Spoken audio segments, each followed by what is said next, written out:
And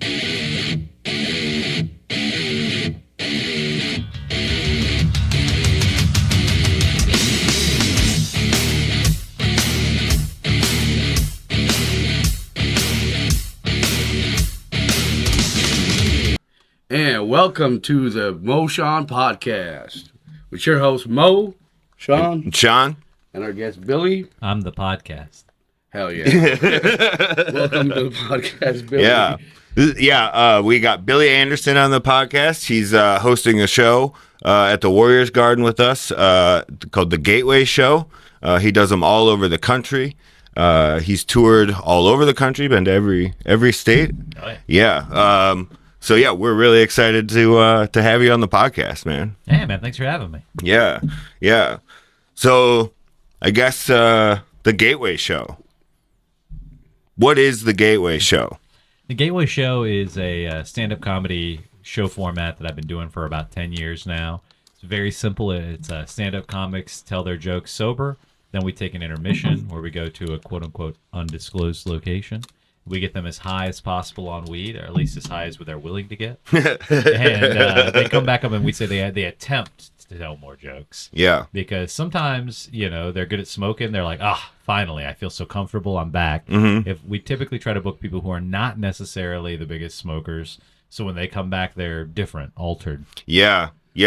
That's something I noticed from last night's show, is that there were comics who were more altered than others, and that and I think that's like an interesting dynamic to see. Yeah, absolutely. Yeah. Sometimes I'm the weakest at smoking, which is always fun. That's really funny. Yeah, that's really fun. Yeah, what gave you the idea to start doing the Gateway Show? At the time I did it, there were people that were doing like drinking shows where they'd be like, "Oh, you do a set, you chug a bunch of vodka." And yeah. So I thought, okay, well, nobody's done this with weed yet.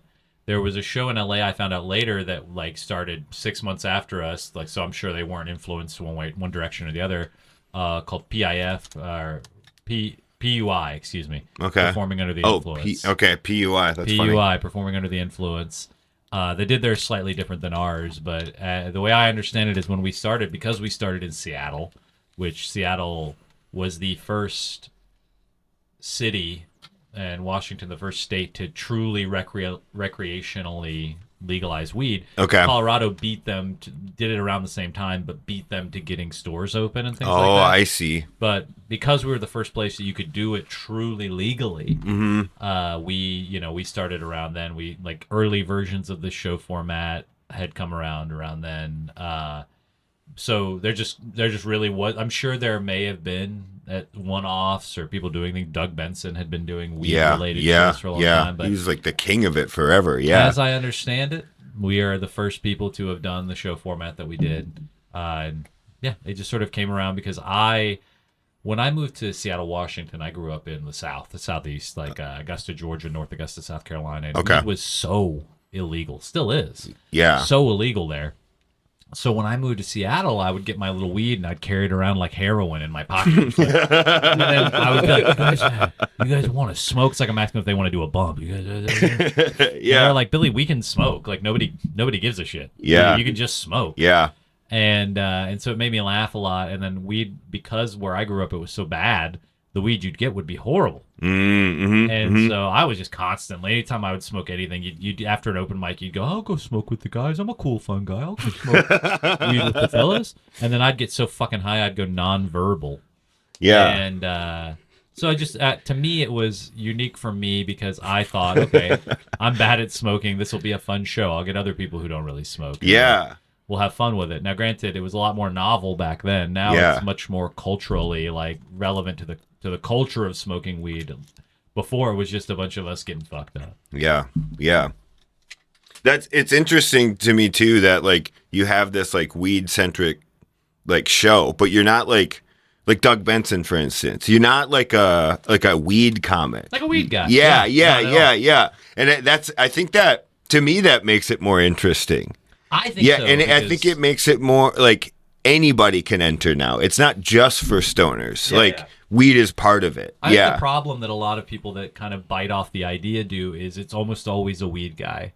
And when you are a weed person, you forget not everybody speaks your language. Yeah. And you start to create the show in a way where, other people aren't going to get it. Like half of our audience doesn't smoke when we do it. Or if they smoke, they're the kind of person that's like, oh, like every now and then I'll get a joint. Every now and then I'll get some weed. They don't typically have like a favorite strain or necessarily even understand what a strain is, because the reason is if you look at our audience, the kind of people that would be interested in this show, if you're an all day everyday smoker, it's old hat. You'd go, oh yeah, I mean, I go to my kid's birthday parties high. Why would I give a fuck? Yeah, somebody's getting high. So your actual intended audience, people don't think about it, but our intended audience is not everyday smokers. Our intended audience is casual smokers. So, and most people who smoke are casual smokers, the same way most people who drink beer have never tried a craft beer. Yeah, it's kind of like it's like it's a night out thing. Like, you're going out on the date night or something, and we don't always smoke weed, but we're gonna go to the weed comedy show and we're gonna smoke a little weed and have fun. Like, that's really cool. Pretentiously, I like to think of it not as a weed show; it's a silly show. Yeah. It's okay. meant to be fair. absurd and silly and weird. It's not. It's a comedy show that involves weed, not a weed show that involves comedy. And a lot of people, I think, make the mistake of creating a weed show that happens to have comedy. Yeah. And I think you're going to get the most obnoxious people when you create a show that way. Yes. Yeah. I agree with that. Yeah. Yeah. I mean, I feel like the really alcohol forward shows are like that too. Where like if it's like too alcohol forward, if it's too about chugging it, then now it's not about jokes, it's about who can. Yeah, and there was a show, I'm not sure if it even still existed, but there was a show called Brouhaha that was alcohol related but stand-up focused. And I think when you do it that way, it just always has to be, because stand-up's already a hard sell to begin with. So people will take an easy route and go like, we're gonna sneak the stand-up into it. And I'm like, nah, it's a short-term thinking. You gotta make it stand-up focused and then bring people into the stand-up. Weed focused. Yes. And then try to bring people in for the weed and be like, by the way, we're telling jokes. Anyway, here we go. So I don't typically do them at places you can smoke inside. Oh, okay. And that's like purposely by design. Yeah, because that's interesting. We've done a few but it was more like by necessity than it was by design. Sure. Like in San Francisco, we couldn't find a venue because San Francisco is, surprise, a very expensive place to be. And I remember I reached out to this place and I was trying to do it in their main venue, and they offered me for $1,000 a show rental that they would give me an 80-seat outdoor patio. And I was holy shit. Wow. And I was like, let me speak to your manager about that. And I was like, hey, man, I just wanted to let you know that was the worst deal I've ever been offered. And I wanted to know why you think it's worth that. And I was over the phone, but he basically vocally shrugged and went, people pay it. And I just kind of was like, honestly, man, that's the only answer you could have given me that I respect. You didn't try to justify it. You didn't try to claim that it was worth that. You were just like, hey, bitch, people pay it. Yeah. And I'm like, well, they're all wrong, every one of them. But I found a venue called Spark that was like, they were doing like events like spoken word or whatever in it. And it held about 80 seats, but they didn't have the seats. Okay. They didn't have lighting and they didn't have a speaker system. And they told me that if I brought them all that I could have the space for free. And it cost me $1,500 to buy everything I needed to buy for that. So the equivalent of a patio and a half. Yeah. And we did it there, and it was you could sell weed during the show, and people could smoke indoors in that venue. It was cool, but like that was more. I didn't go looking for a smoke friendly venue because in my experience, two things happen in a smoke friendly venue. One is it scares off casuals. Some people want to go see the show. They literally cannot smoke. They're like, I can't. I work for the government or whatever. Sure. I literally cannot fail a drug test. Yeah. But I still like it, and I I'm still a truck want to watch driver. it. Yeah. We had people that were school bus drivers that would come to the show sometimes. That would tell me, they're like, I like that you don't do it because like I like the show, I like the idea, but I can't smoke right now. No, that's very smart. Yeah. So it scares off casuals. It scares off people that can't do it, and also you're trying to do lighting and shit. There's smoke all in the lighting. It's cool if you're a teenager, but at the end of the day, I want you to be able to see my fucking face. Yeah. Stand-up requires that. And then when people are busy smoking, they'll miss parts of the stand-up. Mm-hmm. And then also, now they're coughing, and it's just not good for stand-up. And people will go, but you haven't done my dab lounge. I was like, and I never will. Yeah. Because they're not good. Just because you might sometimes make it okay does not mean that it inherently does not make stand-up harder. Yeah. Yeah. And we already have the show being an atypical. Like, I don't do it in non-traditional venues typically because we already have a non-traditional show. Yeah. So I won't do it outside because outside already hurts stand-up comedy. What I'm doing already makes stand-up comedy in some way harder or different. I don't want to throw a hat on a hat, you know? Yeah, that's that's it. That is one thing that really stood out to me last night was like how streamlined, how in the pocket, how professionally run like you do a show. Yeah. I think it's like stand-up. When you write a joke, you can go, is there any one right way to say it? Not necessarily. Yeah. But there is a better way to say it. And stand-up is all about finding that better way, right? And then honing that down and going, okay, I might have an audible here or there, but this to me is the funniest, best way I could tell this joke. I think the same thing is about producing. Is at some point in this, you have to treat the space, the show concept, who's on the show. But once you get all that, there is a better way to do it. Yeah. Doesn't mean that not doing it that way makes the show inherently bad, but there and if you don't do it, it doesn't necessarily make it inherently worse, but there is a way to make it inherently better. You can always get better. I have a question. So how long have you been doing the Gateway Show? About 10 years. 10 years. Yeah, give or take. It was like we had some like prototypical shows that were Gateway that came beforehand. They evolved into what you are now. And then we made the Gateway Show, and then the Gateway Show was not what it is today.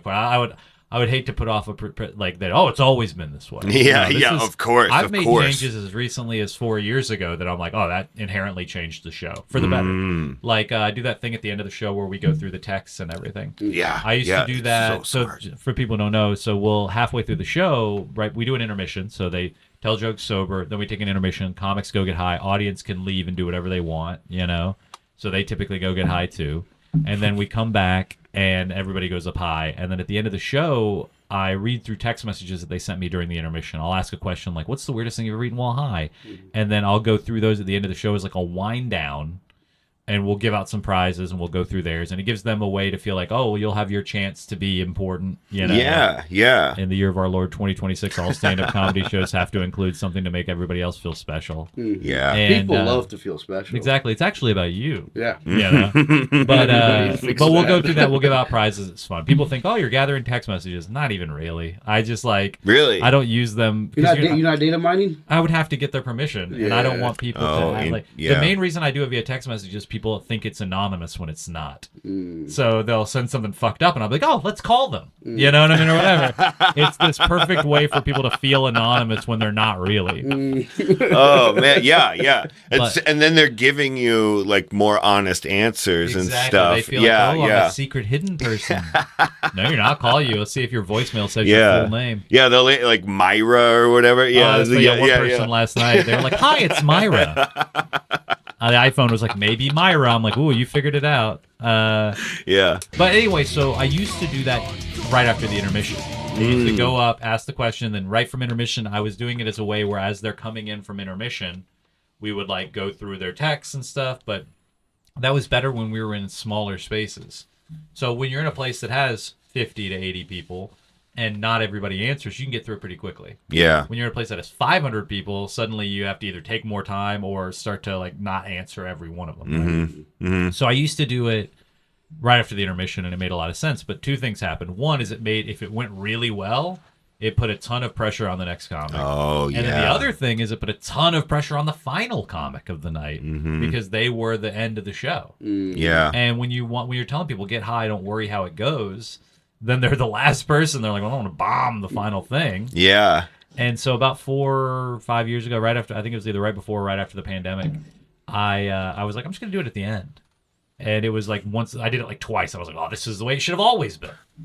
So, and I would still, I still make changes to say I used to do a lot more time. Jokes are like that too. I used to do a lot more time up front. Only in the last 6 months did I like go, I think I'm just going to explain the rules, maybe tell one joke, get into it. It's not about me. And the reason I do that is because it goes one of two ways. One, I do really well. it's gonna fuck over the person who goes first. Yeah. I do really bad. I just wasted a bunch of time, and I fucked over the person who went first. Our audience has come excited and ready to laugh. Let's just fuck me. Get to the people that are supposed to be a part of the show. I get my chance to tell jokes after the intermission.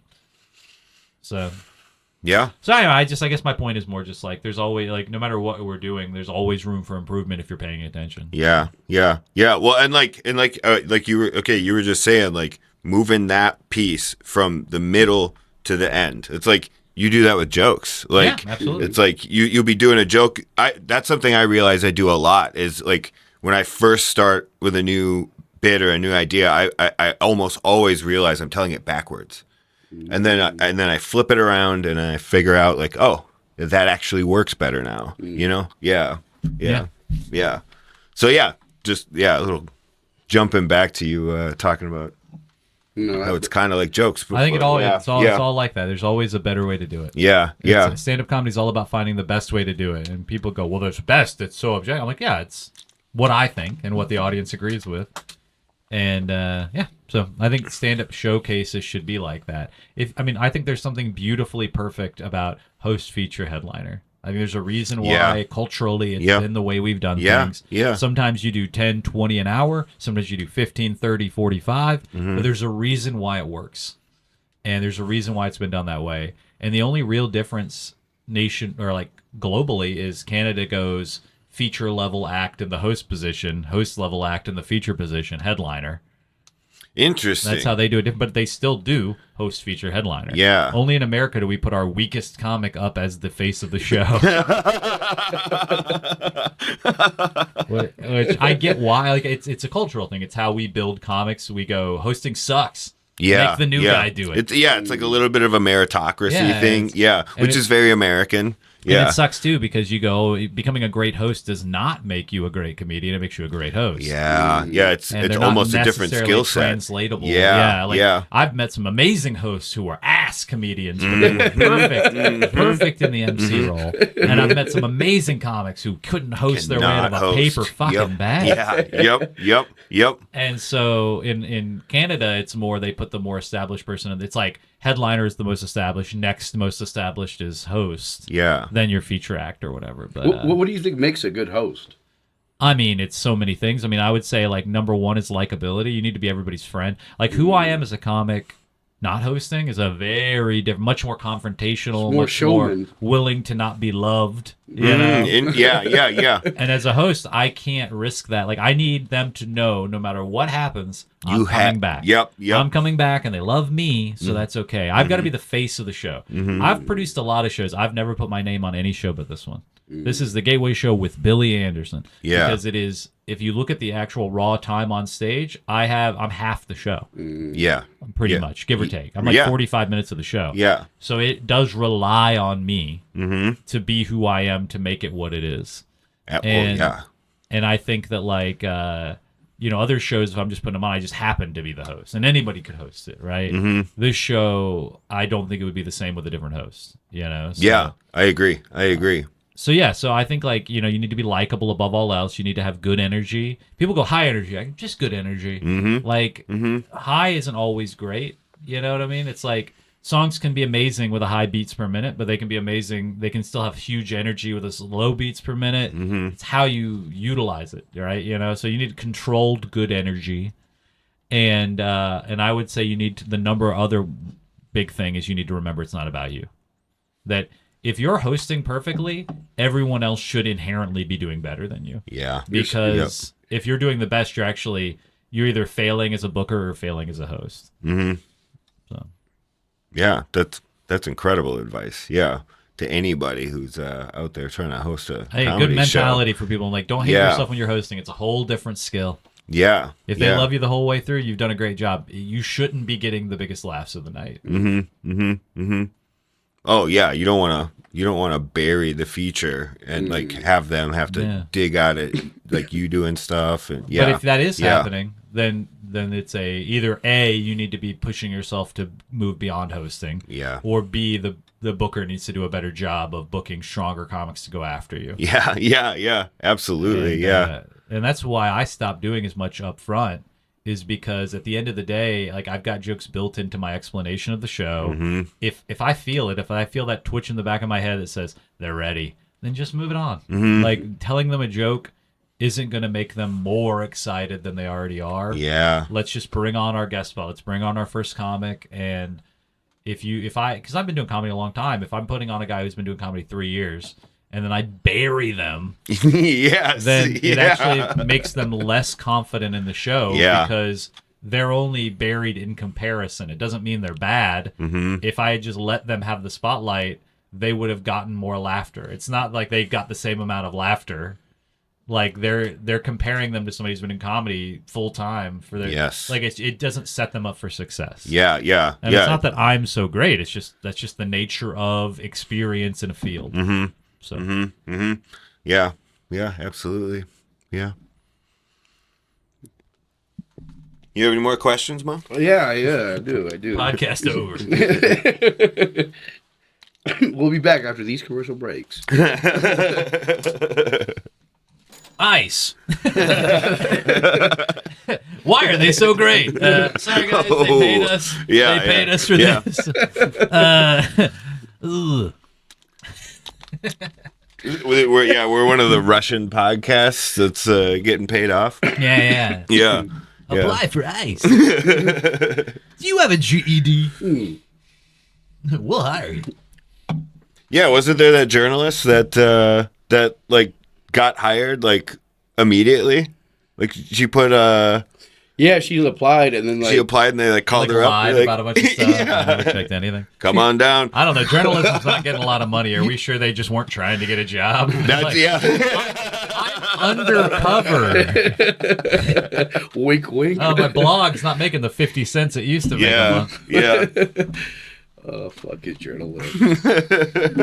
Yeah, if everything goes to hell, they can always pick that job up. Yeah, and run they need with people with useless degrees or no degrees, and I can't believe they hired me with my journalism degree. So important. Learn to code. Learn to pull people out of their houses. I feel like journalists are unfunny comedians. They just go out there and observe, like, hey, what's the deal with this? You know, what's going on here? Yeah, they just don't come up with the punchline. Right, they're just out there, just like, hey, did you ever notice this? I will say this. Malcolm Gladwell makes me laugh a lot. And he's he's kind of funny. He's got some funniness. Yeah, he's the guy who interviews all the hip hop people, right? No, I don't think so. But they do look alike. Oh, I forget the other guy's name, but he looks just like Malcolm Gladwell. Malcolm Gladwell writes like he has a podcast. So let me recommend someone else's podcast. Place called click away right now. It's called Revisionist History, and what he'll do is he'll look into a hyper specific moment in history that he finds interesting. So like there's only ever been one guy that ever shot granny style in basketball. Really? And he was like, why?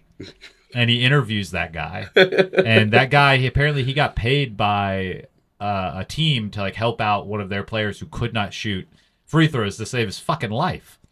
And they got him doing granny style, and then he stopped doing it. Like, basically, he increased his ability to make free throws doing it, and he stopped doing it, and they're like, why? And he goes, I look stupid. And isn't it funny, like, we agree that winning is the coolest thing you can do. Yeah. But if you look like a dweeb... But if you look like a dork while you're doing it... And this guy, you interview him, he goes, yeah, what do I care? I got the points. It was better. Like, he's very almost, like, autistically into what he's into. But what it goes into is the whole podcast goes into what it is to be disagreeable. For when everybody to tell you look like a dork, and for you to go, don't care.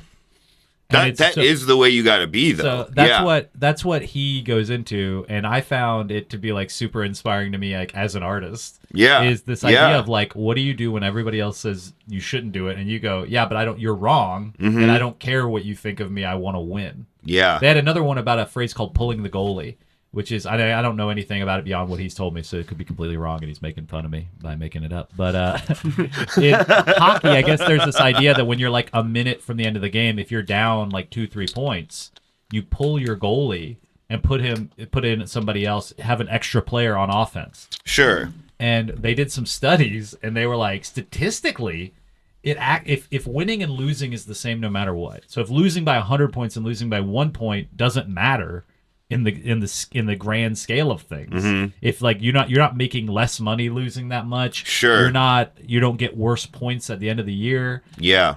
They said statistically then, if you're down by more than 2 at the halfway point of the game, you should pull the goalie. Interesting. But why don't they do that? Because when you have a bunch of people watching you and you're down by 30 fucking points, people just leave and they're like, ugh. But that's not my goal as a coach. My goal is to win. Statistically, if I moneyballed it, this would do better.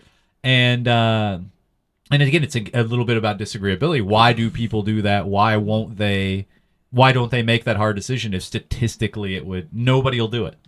That's so interesting. Because they'll look like dorks. Because you'll look stupid. Yeah. Anyway, that's the only thing that's important in this world. I think the about performance. Optics, right? Yeah, the optics. Yeah. Yeah. So anyway, Malcolm Gladwell, good dude. I don't have a podcast to promote, so I'll promote his. Yeah. We'll have to check it out. Fuck. I think about it a lot, though. It's those. I think when people talk about like stories that influenced you or like books that influenced you, those 2 podcast episodes have like really changed the way I think about like art and producing, like business and stuff. I'm gonna have to check them out. Is if losing's all the same, swing big, baby. That's that's true. That's true. Absolutely. Yeah. What, so, like, okay, this is, who are your favorite comics? Oh, man. Yeah. I mean, that was always my favorite thing on dating apps. Is people go, I love stand-up, because I'd post on there, it's the only thing interesting about me. Yeah. I'd be like, I'm a comic. And they'd be like, I love comedy. And I'd be like, who are your favorites? Yeah. And then if they'd answer certain things, I'd be like, we're not going to get along. Yeah. But they'd ask me, and I always felt it hard because you go, like, what's the answer that is like, what are my, it's like saying your favorite bands. Do you want to be that guy that's like, well, they have 12 listeners. They're from Iceland. You're like, that's not what they're actually asking. They're actually, who do you know that I could go, I like them too, Yeah. That's not what I'm asking. No. Good. But it's my fun question for that because I always laugh at the idea of it. I'm like, well, he's a small-time clown in Amsterdam. He's really more of a janitor. Janitor by trade, clown by semi-profession. No, I mean, I would say the most influential comic to me is John Mulaney. I really like John Mulaney. New in Town is one of my favorite stand-up specials, and it's like old hat. It's like such a well-regarded comedy special. I'm not like blowing minds, but it's a little upstart named John Mulaney. But I really like the way he writes jokes. I think he's got fatless jokes. I think it's, and then he does something that I always really liked that Daniel Tosh said in a special one time. I forget what it was, but basically he like in the joke, and I'm going to butcher this, but in the joke he like predicted something. He goes, am I a wizard? Have I always been a wizard? Then where is my demon? And I really like that because at the end he goes, yeah, I like to say something that everybody understands, and then by the end of the joke, nobody has any idea what the fuck I'm talking about. Yeah. And I'm sure you could call those like an addition or an aside or whatever, but I really like that when you do something, everybody like, okay, you get the whole joke, and then this last little line's from me. Yeah. And John Mulaney does that in New in Town when he goes, why do we shush horses? Why do we shush horses? They've never spoken. And that's not a like joke math. I'm going to write this, it'll destroy. He already had his big hit. And then he's doing an act out after the big hit. And he goes, shh, shh, shh. And then why do we shush horses? They've never spoken. So I really like that style of like relatable absurdity, so I like him a lot. As far as not the like, I do like Daniel Tosh. I think it sucks that I think it's very much seems like what he would do, which is Daniel Tosh was an amazing stand-up comic, got a show that made him enough money to be and that just was like, I'm good. And because his podcast is also very good. Also very good. He, I love there was an episode where he just went through his old booking calendar, and he was just talking about old booking stuff and whatever. But yeah, I like him a lot. I like people that are like writerly. So let me ask you a question in regards to this, and then I'll answer this question afterwards. Yeah, this is my favorite question to ask stand-up comics. There is, I believe in my version of what's right and the wrong version of this answer, but there is inherently no correct way to answer this. What percentage of stand-up is performance and what percentage of it is writing? Ooh. Just go off what your instinct is. Don't overthink it. Depends on the person. For you. Yeah, for you specifically. Oh, what do I enjoy more? How much of it is it? How much of it is performance, and how much of it is writing? As an art form, importance wise, like 6, 7. Oh, that's what the kids say, isn't it? I'm low-key drawing a blank. No, I would say, I think writing is 100% of it in the in the day to day. But then I think we're talking about on stage. But I think on stage it's 90% performance and 10% your material. Mm-hmm. That's how I feel about it. I'm gonna flip his. Yeah. Let's say it's 90%. I think stand-up comics are typically more likely to give writing an atypical amount of like. I think when you actually look at it, not scientifically, but I can't think of another word, but like objectively, stand-up comics have told me like 70% writing, 30% performance. I've heard people say 90-10, and I think it's exactly the opposite.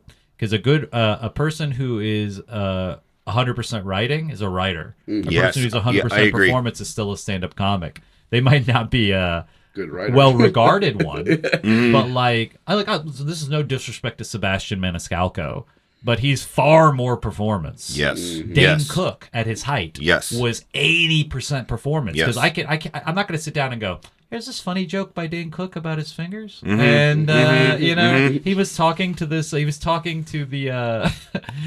fast food speaker, and she sounded like she was having, anyway. Yeah, you have to see he doesn't have the no-fat Mulaney jokes that you could recite. I can literally recite what John Mulaney said, and you go, that's a funny idea. Yeah. But some of the people that are like, okay, Louis C.K. Rest in peace. Louis C.K. He's dead to me. Louis C.K. Rest in peace. People go, oh, he's such a good writer, and I go, yeah, but if you actually look at it, it was a lot of performance. Yeah. It was how he said things, the way in which he said things, and that's when people think about what makes a Louis C.K. bit. They're thinking of the performance. Yes. He was a huge improv guy before he pivoted to... Sure. Yeah. A lot of the best... There's a guy named Ian Carmel. I don't know if you've ever heard or seen Ian Carmel. I don't. He was primarily stand-up, and then he became, I think, the lead writer for The Late Show or something. Okay. That was the one with Corden. Whatever the one with Corden was. Okay, yeah, but he became like their head writer, and he completely stopped doing stand-up, and now that they're done, like he's getting back into stand-up. But he was one of the best stand-up comedians I've ever seen, and he came from an exclusively improv background. Yeah. And I think like when you see the people that can make that pivot well, I think those are some of the strongest stand-up comedians because they're going out on stage with nothing and making it work. And then you add stand-up to it, like they can do that and they have writing. Yeah. But I think it's like, I would say like... Improv gets a bad rap. It's treated like Puerto Ricans. It's they don't exist. Yeah. I get what you're going for. They're a myth. Yeah. There's no such thing as Puerto Rican. Garbage, that's what people like how they treat it. Like, where is it? Oh, it's a part of the United States, but it's not a state? That doesn't make any fucking sense. It's not real comedy. It's not real comedy. Tell me Cuba exists. It's not real. But yeah, we're not allowed to go there. Sure, Cuba exists. No, I think it's like, I would go like 70 or 80 performance. Okay. But I think it doesn't mean that 20% isn't important, but how many famous comics, like when somebody says they like a comic that I don't have much respect for, I go, oh, what's your favorite bit? And a lot of times I'm like, no, you like them as people. Oh, that's really interesting. Like, do you actually like their stand-up comedy, or do you agree with them? Which is like a different sort of a thing. Yeah. So I think like, performance is huge because even the people Dimitri Martin is not somebody you think of as this like wildly performance-y big guy. It's all in how none of his stuff would work if he didn't deliver it the way that he delivered it. Yep. Like that kind of weird cadences and like the awkward timings. Yeah, so much of it is the voice. Yeah. Like you could write something for me and I would perform it and you would perform it differently and we would get laughter at different moments. And I just think the art form as it is, like we talked a little bit, there's nothing wrong with being a funny writer. There are some amazing funny writers that couldn't do stand-up if they wanted to. Twitter personalities. Some really, really great, smart, genius writers. Right. Some of the funniest are not things, stand-up comics. Yeah. Funniest things I've ever seen are like in comment sections for random videos. Sometimes. Sure. Yeah. It's not always on stage, Yeah, so I just think like, I like that question because I also think the newer the comic, the more they are likely to give credit to the writing. Interesting. Compared to somebody who's been doing it a long time. It's like, sure, the writing is important, but I could perform gibberish and get laughter if you do it right. Yeah, that's true. A person could do that. Yeah. Where I've seen people have. There's a guy named Billy Wayne Davis. Yeah. Amazing comic.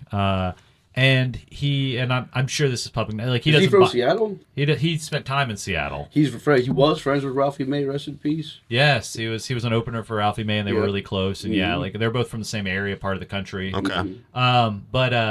Like I remember seeing a comic do a bit, and then I saw him do that same bit. One moment.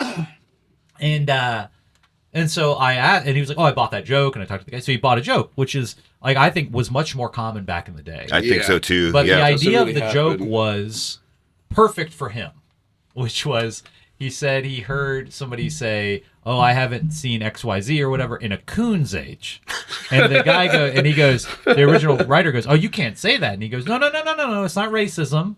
It's actually an old folk tale. There was a time in the country we thought raccoons were immortal." Yeah. So a coon's age means that, and then the big pull is he goes, "That's wild to find something dumber than racism." Such a good bit. Yeah. But when the original guy told it, I never saw it get a laugh. Because he was just this generic Seattle white guy. Billy Wayne has this deep Southern accent. Yeah. A lot of his way of telling jokes is pointing out absurdity in things. And while he's Southern, he'll make fun of the fact that people assume he's racist, but he's not. He's one of the sweetest guys in the world. And when he told it through his way of telling it, it destroyed. Yeah. And you look at that and you go like, the writing was there. The writing was inherently there. It needed the performance to make it a great bit. Yeah. And sometimes you're going to write shit that you're just going to go, that's a good bit, not for me. Yeah, man, that's interesting. That's interesting to think about. I gave a bit away to somebody one time too. It was my doctor told me I have autism or I have Asperger's. And I'm not sure how I feel about that, but to be fair, I'm not sure how to feel about most things. It's like a tweet, but I'm not the least autistic person on. I'm not like an awkward or like it's not for me. Yeah. So I gotta fit the person. I had a friend, and I was like, you should tell this joke. It would hit for you. Yeah. So, I have autism. I never talk about it in stand up because it doesn't. I don't think it would sell. Like, This also doesn't really define you. No. That's what I think, I too, don't. I don't think it does. So it doesn't. Yeah, it never comes up. There's plenty of things about myself and about my history that people go, "Oh, you should talk about that more." I go, "I don't find anything funny about it, and it doesn't really define who I am." And why would the character of Billy Anderson on stage talk about that? But anyway, yeah. So I like the idea of writing versus stand up. So like there are comics I really like, but they're almost all going to be heavy performance comics because to me that's what makes a stand-up great. Yeah. A bit can be great on writing. Yeah, no, I hear you. I can hear a bit and go, that's such a perfectly written bit. So I like a guy named Gabe Routledge. I don't know if you guys have ever heard of Gabe. Yeah, he's great. I knew him when he was, like, he's really popped off lately because he's been recording stuff for years. So when social media stand-up comedy started to actually pop off, he was ready, and now he's got hundreds of thousands, millions of followers, and people love him because he's very likable, and he's a family guy, and he's mostly clean, you know? Yeah. But I was the dude with the really long hair. Yeah, he does the flipping it. Yeah. He talks about he looks like Dave Grohl let himself go. Yeah. So, but he's phenomenal. But I was working with him back in the day, and he's always been a crusher. Always. He was one of those guys like we would work in our little tiny rooms together because he'd be like, well, if I'm not working on the weekend, if I'm not doing a club, I'll do a local Washington. Hell show. Yeah. And I would just see him murder. And I have two of my favorite stories to tell about him. Or one, I was doing the Looney Bins, the Midwest Comedy Club, and I was featuring there, and this was like pre-pandemic, and I was getting to the point where like I'd already had my Dry Bar comedy special come out, so I had some credits, enough credits to matter, you know. Yeah. And I was feeling really sharp and really tight, and then they were putting me, the Looney Bins were putting me on with these like old heads who were they were on their way out. Right? Yeah. And it would suck because the Looney Bins would put you in these comedy condos. You'd share housing. And so the first night would be great. And then I would bury their bitch asses at a show. Not because I'm great, they're not great. Right. You know what I mean? Yep. I really want to stress this is not an ego thing. Yeah. This is just a comedy has changed in 40 years. And some of the people, I remember one guy was talking about, he goes, do you hear this? Hooters is getting in trouble. They got sued because they fired a woman who was pregnant. And then he said some sexist ass shit. I don't remember. Yeah. But I remember getting home and Googling that. I go, I think that happened and I looked up, it happened in 1997. Yeah.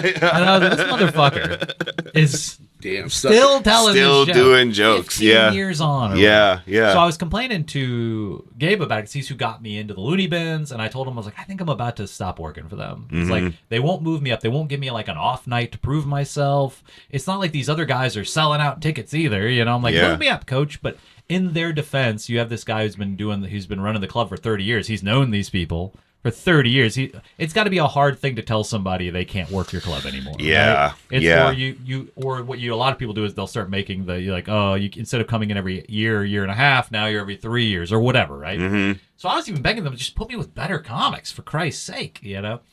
And so I told them I wasn't going to work there anymore, and we were just kind of, it's just a weird thing that happens. At some point, one of the hard things when you start getting good at comedy is knowing when to say no to things. Mm-hmm. And so I told him I was going to do that, and so then we're in like Southern Oregon, and we're doing this show where the host goes up, does like 5 minutes, feature does 30, host does another 5 because they have to like give away raffle shit or something, and then the headliner does like 50 minutes to an hour, right?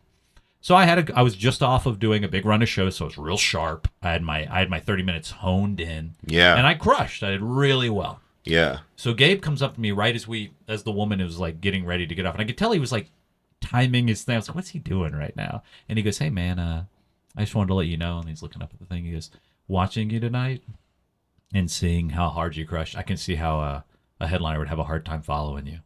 And I was like, aw. And then they call his name, and he whispers in my ear, he goes, a different headliner. And then he goes and destroyed. He destroyed so bad, it was embarrassing. I'm like, I never did. Oh my God, that's great. Yeah. You know who won in that situation? The audience. No, absolutely. Yeah. But so funny. Because it's not meant to be ego. It's just like, objectively, sometimes you watch a show and you're like, this was like, I want to be on shows with other people good. I think when you're constantly the best person on a show, you should be seeking out better shows. I agree. Yeah. I agree. So that was one of my favorite Gabe stories. And the other one was we were at Jai Thai, which was a Thai restaurant venue in Seattle, like 80 seats shoulder to shoulder. And we used to do Friday showcases there, and it would sell out. It was very fun. I've been chasing the high of those things my entire career. So I was just producing it. I wasn't on the show. Yeah. And he went up after a guy named Eden. And Eden was doing well. He was only supposed to do 15 minutes, right? Mm-hmm. Eden did well until the final 3 minutes of the set. And then I could see it in his eyes, because he's kind of a shithead. He goes, I just remembered. I found out I did a DNA test. Turns out I'm an 8th Asian. And then he proceeded to do the most racist anti-Asian material I've heard in the gay district of the liberal part of a very liberal city. Yeah. And the audience didn't just not like him. It was like they all got together and they went ahead of time. They go, hey, when he does that Asian stuff, everybody just be completely quiet. Everybody, not a single noise. Is he Asian? Not a chuckle. I guess he's an Asian. Does he look Asian? Not at all. Okay. He looks white. Looks as white as I do, which is pretty white. I don't even think albino people should say the N-word. I don't know. I do, but only when it's funny. Yeah. I'm just kidding. Yeah. Only in the car. Only at people. Only while shaking a fist. They have to scream it. So he comes back to us because the host is kind of being like, all right, well, we're about to bring up our headliner. And we're in the little back room, and he just goes, ugh, they're sensitive. That's what the guy said who did the anti-Asian. And I saw Gabe go, are they? And so then he went up there, and they go, make some noise for Gabe Routledge. Gabe comes, thank you guys, and let's hear it for your feature act, Eden. And kind of a tepid, they were like, I don't know if I want to co-sign that. And he goes, come on. He goes, he said you guys are sensitive, and I don't think so. He goes, like, let me tell you a little bit about myself. And he goes, my name's Gabe. He goes, I have a sister. She's retarded. And he goes, now, before you get upset with me about that, she said I'm allowed to say that word. She also said I'm allowed to say the N-word, but come on, she's retarded. Destroy. And he motherfucking winked. He just, winked over to you. Yeah. I was like, yeah. Come on. Yeah. And that's that same thing. It's like, it is performance. Like, it's like being, having that ready in that moment, and, being ready to, unleash that after a guy just ate a bunch of shit. And maybe if somebody who looked more Asian was telling those jokes, the performance of those jokes might have actual fired jokes. off. It was mostly hate speech. Okay. It really was. All right. It was me so horny adjacent. You know what I'm saying? Okay.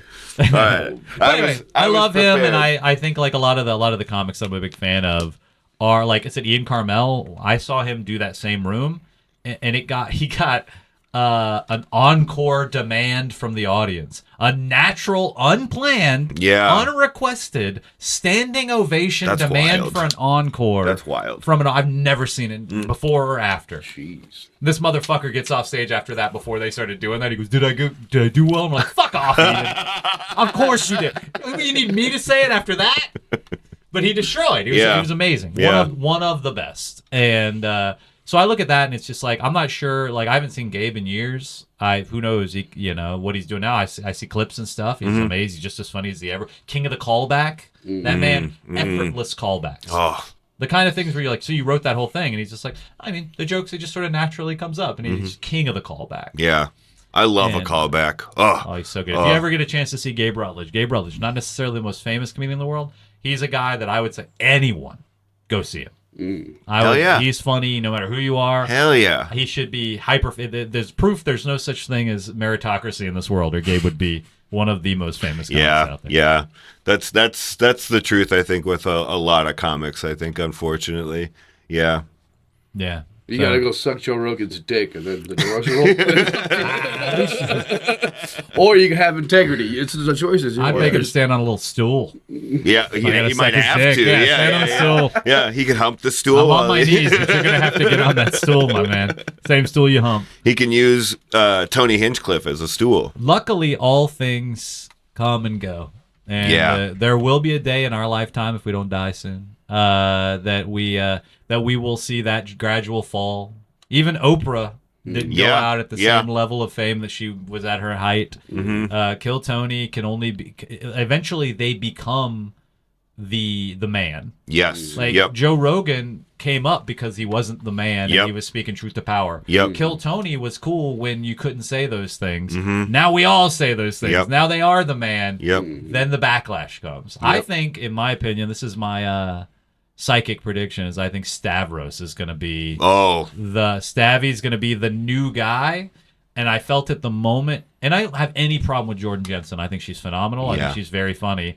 But when he had her on the podcast and she was talking something, he was tearing her apart. You got Austin trans brain. And I was like, that's what we need to be doing to people when we think they're being dumb, is make fun of it and make fun of it accurately and make fun of it in a way that sticks in people's minds. Because Austin trans brain. Now, anytime anybody goes off that way, I go, Austin trans brain. You nailed it. Yeah. I used to do a lot of trans jokes, but I changed. Yeah. You were one thing, and now you're a different thing. Now you're another thing. So that's all I can. That's good. I don't. And I respect that. I don't. Yeah, I don't really do. Well, that was a good prediction. Do you have any predictions for what? For anything? Oh yeah, the fall down of Joe Rogan is going to be in history books. They're going to write about it? I mean, well, you say that, but I think it's more like it will be a gradual lock of relevance. Yeah, I think, it won't be a whole chapter. You know, like the way that Larry King was around for forever. Howard Stern. Yeah. He's trying to do I don't think he's ever going to... He's trying to be the good guy now. He's wildly liberal for somebody that was like, kiss each other. What if two girls jumped around and touched titties to each other? The art of the grift, man. The art of the grift. I think he's just... I think that the world changed around him. Yes. That's my theory on Kill Tony, though, too, is the Kill Tony celebrities are just modern day Whack Pack. Yes. The Howard Stern Whack Pack used to go around and tour and make money too. Yes. Yeah, you say Cam Patterson is their Beetlejuice? Is that what you say? I think that's where my mind went. Yeah.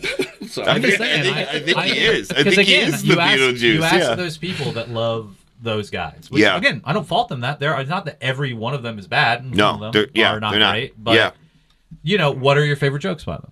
What do you really love from that comic that really sticks in your mind is, wow, what a great bit. Because when you say, I love what XYZ band, and you go, what song do you love? I'm going to have 3, 4 queued up and go, oh my God, this song. When you go, what stand-up comic do you like? Oh, what's your favorite bit they tell? And you don't have anything. Then you don't like them for their stand-up. Yep. Then you're not a fan of their stand-up. Yep.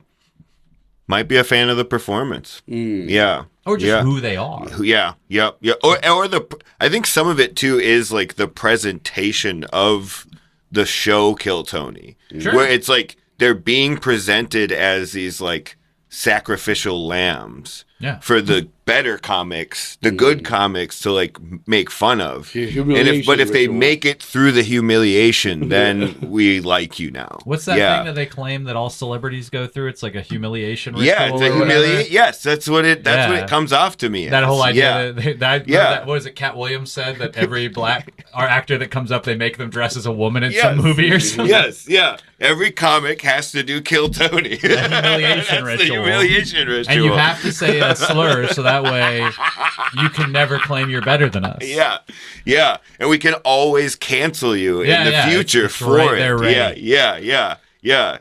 Eat this baby. I think that what I don't get from my fellow comics too is there is a like we're too good for that. And I'm like, even if you believe that, it's like whatever. I don't think I think Kill Tony.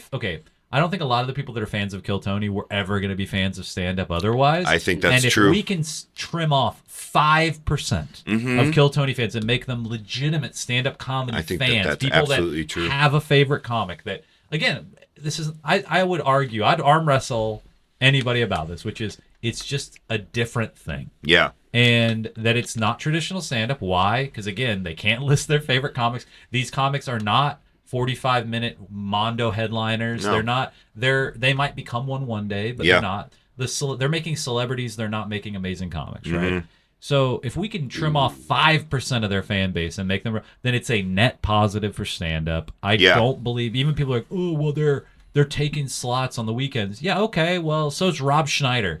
So's a bunch of actors. So's Mick Foley. So's Steve-O. Yes. Now, granted, Steve-O at least cares to be better, but yeah. But my point is, there's always going to be people that lazy bookers are going to fill because they think it'll fill the room and they don't have to put any thought into it. It just sucks now that those people are 23-year-old bigots. But sometimes. Yep.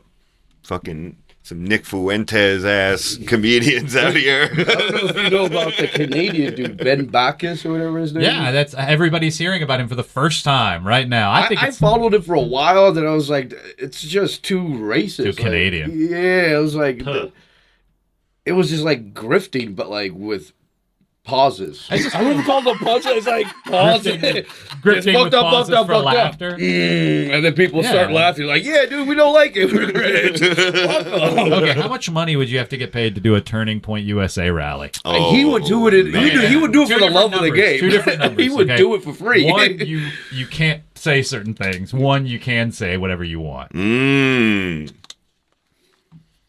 I can say anything I want. One number. They're gonna have to run through your material and make sure they're not gonna make you say stuff, but they're gonna pay us. Yeah, what number? How much money would it take? And it will be public knowledge. It will be like that festival. Like the Riyadh thing. Yeah. If I get to say anything I want, I might do it pro bono. Yeah.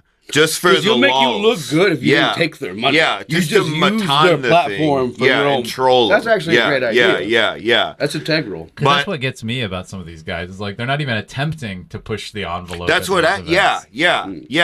If you were allowed to say anything you want, then I would almost be inclined to do it for free just to do that. Yeah. Like imagine okay, so we don't like Kill Tony. When he did that rally, it was live. Yeah. Meaning, make them pull you off stage, dog. Like, even just push it. Make it seem like you're going to push it. Worry them. He would have gained back so much goodwill. Oh, yes. If he had just shit on them a little more. Just a little bit. Instead of making fun of Puerto Rico or whatever the fuck he did. And it was just like rhetoric, but like dressed up as jokes. And you pauses. Well, they ran through his stuff ahead of time. Okay, but it's live. Yeah, he could have done anything he wanted. Could have been. Yeah. That's punk rock. These people think they're rebelling against truth to power. Nah, that would have been rebellious. No. Yeah.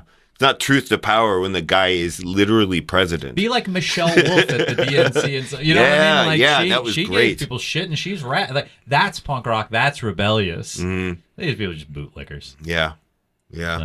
It's the money, dude. The money makes the boot taste better.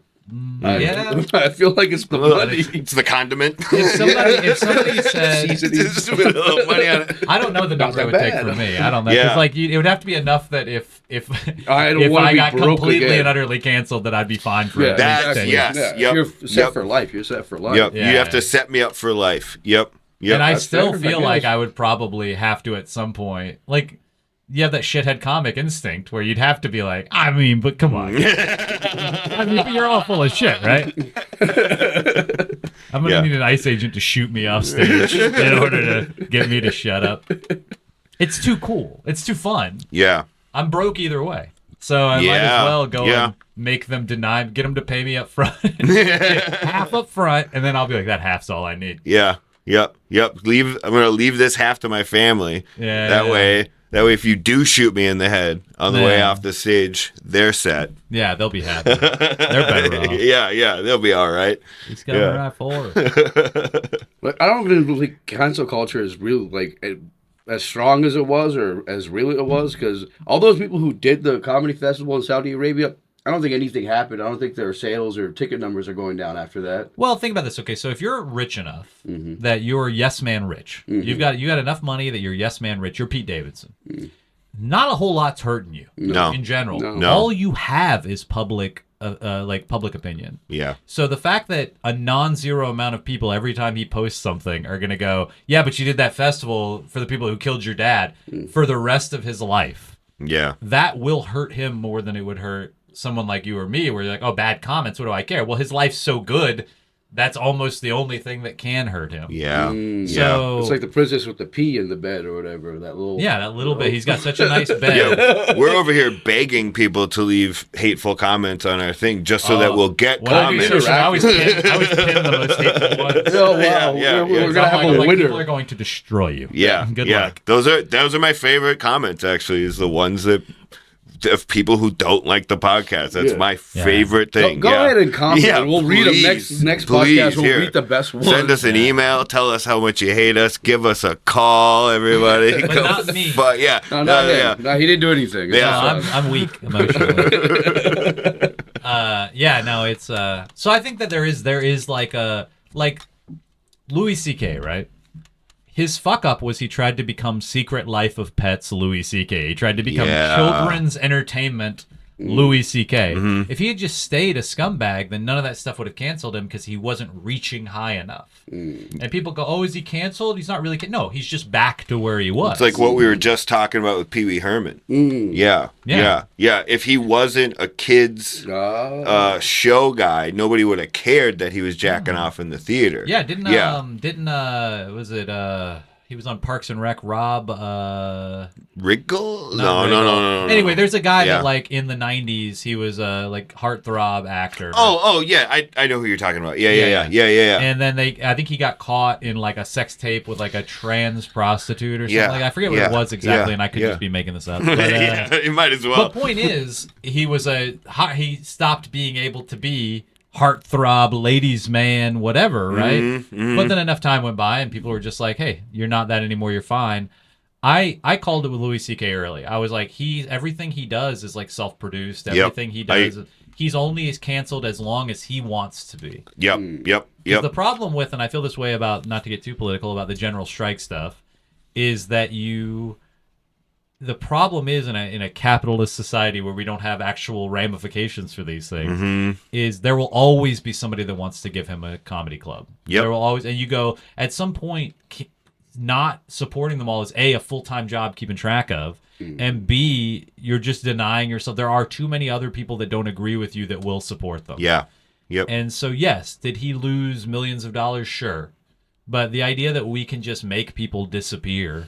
Yeah, he just put out a book. Yeah. Yeah. There's a YouTube series right now that changed my mind about Louis C.K. more than I did, because I was already not super Comedy Without Errors? Is that? I forget the name of the guy, but he's doing like a 5-part YouTube series. Interesting. He got me on the because he's like topic, I was a fan of Louis C.K. to the point where I was defending him. Yeah. Here's why I was wrong.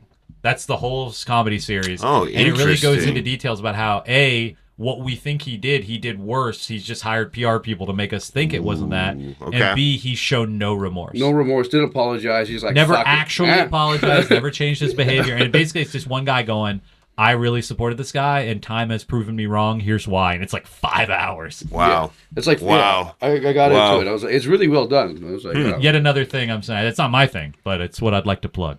Yeah. Comedy without errors. Everybody go watch I think it's something like we need to Go talk Fuck about Louis or something. Or something like Yeah, that. Yeah. so like, if you Google Louis C.K. Why, I'm Yeah. sure it'll Okay, yeah. why yeah. he do what he Yeah. do. Here's my impression of Louis C.K. I'm coming here. Oh, God. It's right on the nose. Come on, man. We'll Come wipe on. that off Come for you. on. Come on. Right on the nose. That's the sad part of reality is like I wish that we lived in a world that had enough optimism to believe people could change. Because I do think there are people that change and that there are people that grow.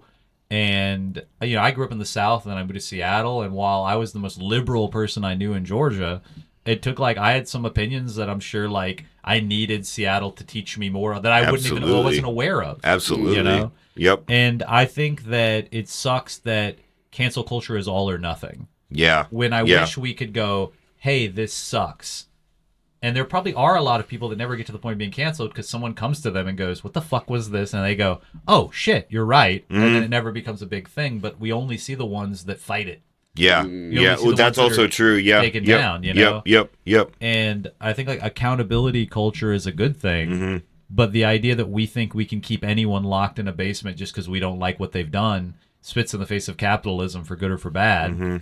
And that's always going to be Louis C.K. He was always going to have people that there's people that go, I don't believe you. And then worse, I believe you. I just fuck those broads. I just don't or care. whatever. Yeah. Like, that's what they're made for coming on. You know? And those people got money. Yeah.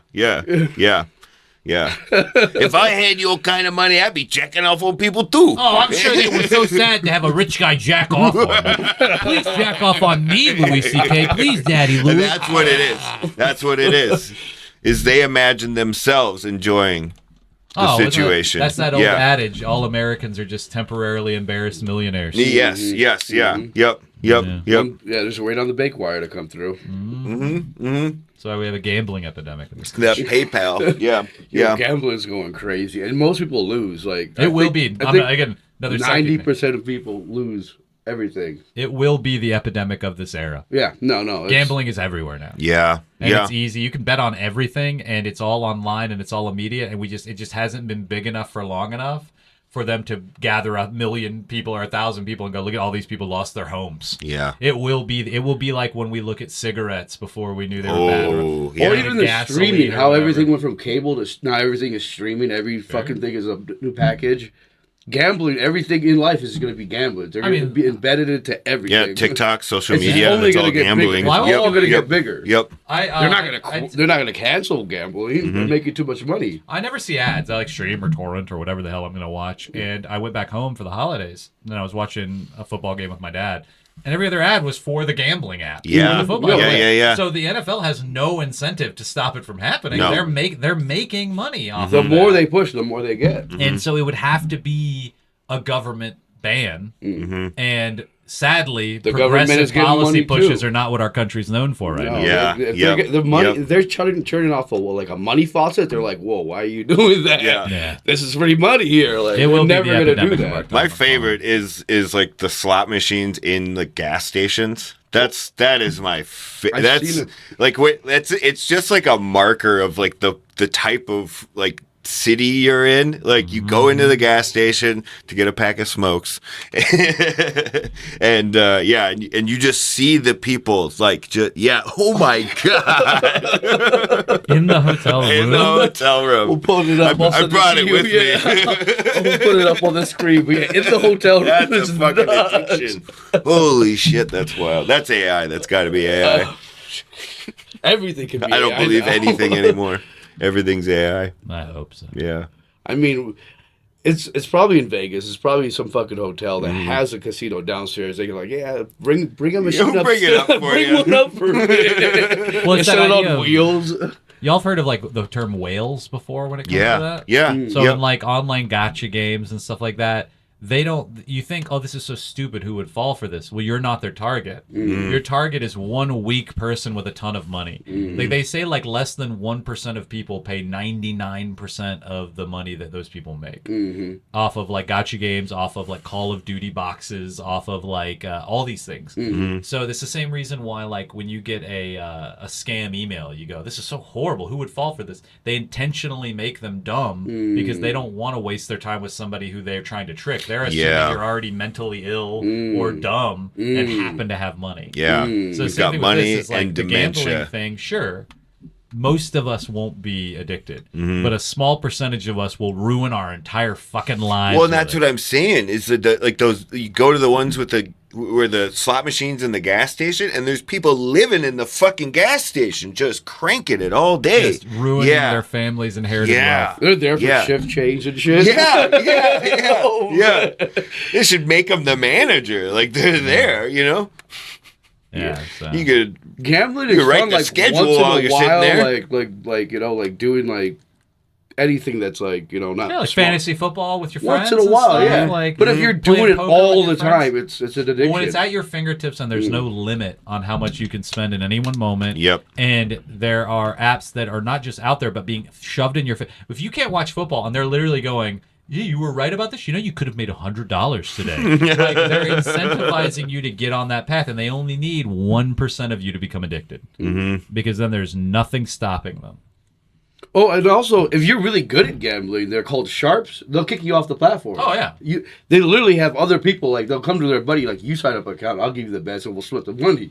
They figured out, like, the people who win. Oh, if you're winning, the they can just kick algorithm you off, knows exactly, like, hey, yo, red flag, get them off our app, get them off our app. Yeah, And they know why, People- because you're winning too much. exactly. There's Yep. they don't have to lie and be like, "Oh, we don't like your profile picture." Casinos don't are want known your for doing business. that too. Yeah, they'll kick you out if you win They'll too just much. kick you right out. Yep. It wouldn't exist if there was a way to beat them. Yeah, the And if house you do- always wins, right? and There's if a you don't, reason. yeah. There's a reason. There's that saying. Yeah. Hell yeah, so we're sponsored by Prize Picks. Use coupon code MOSHAN for 25% off your first place your order. All right. I think that's a good spot to wrap it up. Dude. Thanks so much yeah. to Billy Anderson for spending an hour with us here. Check them out on BillyAnderson.com.